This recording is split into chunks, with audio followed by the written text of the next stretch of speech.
And you can actually fact check me on this. Just by living or associating or being in the circle of a rich person, you are 35% more likely to become wealthy yourself.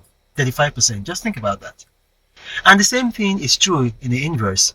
By being around broke people, poor people, you're actually more likely to become poor and become broke. Now, the studies on that, it varies, so we can't really say 35%. What we know for sure is that it's for 35% if you live or just inhabit the vicinity of people who are wealthy. So, for example, you have a poor neighborhood, and in that poor neighborhood, you have maybe two or three people who are wealthy.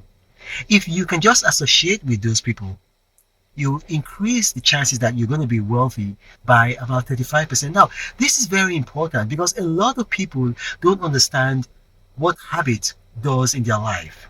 I'm going to tell you something, and you can also fact check me. I like it when people fact check me. I did, in fact. By the time you're 35 years old, 95% of what you do is just down to your thinking pattern, your habits.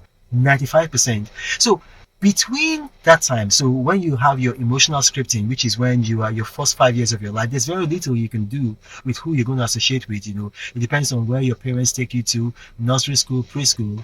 But then as you become more conscious of making choices about who you're going to hang out with, you want to make sure that you hang out with people who are going in the direction that you want to go. So if you want to be wealthy, you want to, just like by the time you're 18, you want to start mixing with people who are wealthy, people who have an idea of, like maybe this is where they want to go. Now, some people are going to start calling you a snob. Listen, if you want to do anything serious in life, if you want to make any progress in life, you got to be prepared for people to label you. He's a sycophant. He's a bootlicker. He's a snob. People are going to do that. It doesn't mean that you are wrong. It means that they are intimidated by you. So, for example, if somebody comes to you and maybe you're giving off knowledge and you say, no, this is not the right way to do it. I think if this is the right way to do this. And they tell you, oversabi, it's a slang that they use in some parts of Africa. I too know. Or sometimes they say ITK. That is not an argument. It's not an argument against you. That's just a sign that the person is intimidated against you. The person is intimidated by you. So you have to understand that you got to have enough emotional intelligence to know that this is what's happening. So make sure, keep on, curating those that are around you. Keep on curating those that are around you.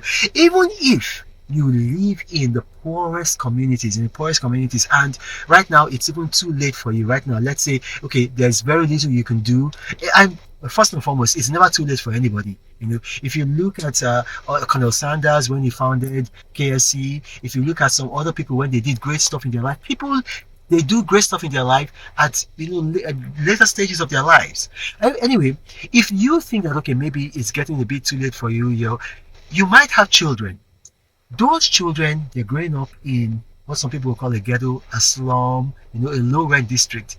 If you want your children to be more successful than you, there's something that you can do. Just once in a while. Maybe you want to save up, or maybe you just want to, even if you have to borrow money, take your children out of that low-rent district, out of that slum, out of that ghetto, to a fancy hotel, to a high-scale neighborhood, to a library in a plush neighborhood, so that their minds can just conceive of what it means to live outside that neighborhood, so that they can have something to hunger for. This is the Apostle of Prosperity, and thank you for watching, and may God bless